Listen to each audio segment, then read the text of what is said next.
انصاف وہ نہیں جو طاقت کے ساتھ کھڑا ہو، انصاف وہ ہے جو حق کے ساتھ کھڑا ہو، چاہے حق خود تمہارے خلاف کیوں نہ ہو۔ اپنا محاسبہ خود کرو اس دن سے پہلے جب تمہارا محاسبہ ہوگا، کیونکہ ہوشیار وہ ہے جو آج سنبھل جائے۔ حکمرانی عزت کا تاج نہیں، یہ ایک بھاری امانت ہے جس کا جواب اللہ کے سامنے دینا ہے۔ جو اللہ سے ڈر جاتا ہے وہ کسی ظالم سے نہیں ڈرتا، کیونکہ اس کا سہارا رب کائنات ہوتا ہے۔ کمزور کی فریاد نظر انداز کرنا طاقتور کی سب سے بڑی ناکامی ہے اور عدل کی سب سے بڑی شکست۔ غلطی مان لینا کمزوری نہیں، یہ نفس پر قابو پانے کی علامت ہے اور یہی اصل بہادری ہے۔ عدل کے بغیر ریاست قائم نہیں رہتی اور ظلم کے سائے میں امن پیدا نہیں ہوتا۔ قومیں انصاف سے زندہ رہتی ہیں۔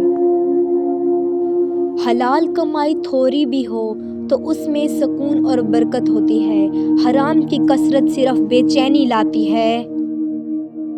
اگر رعایا بھوکی سو جائے تو حاکم کی نیند بھی سوال بن جاتی ہے، کیونکہ ذمہ داری غفلت قبول نہیں کرتی۔ جو شخص حق پر ڈٹ جائے وہ اکیلا ہو کر بھی مضبوط ہوتا ہے اور باطل اکٹھا ہو کر بھی کمزور رہتا ہے۔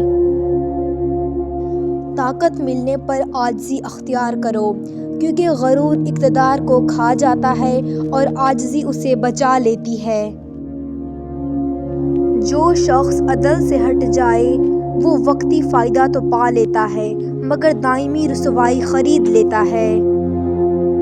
حاکم کی اصل پہچان یہ نہیں کہ وہ کتنا حکم دیتا ہے، بلکہ یہ کہ وہ کتنا انصاف کرتا ہے۔ قومیں ہتھیاروں سے نہیں، عدل اور کردار سے مضبوط بنتی ہیں، ظلم انہیں اندر سے کھوکھلا کر دیتا ہے۔